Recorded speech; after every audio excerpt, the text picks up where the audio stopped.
الرحمن علم القرآن خلق الإنسان علمه البيان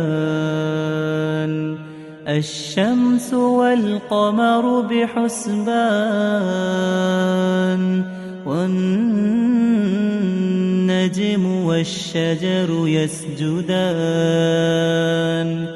والسماء رفعها ووضع الميزان ألا تطغوا في الميزان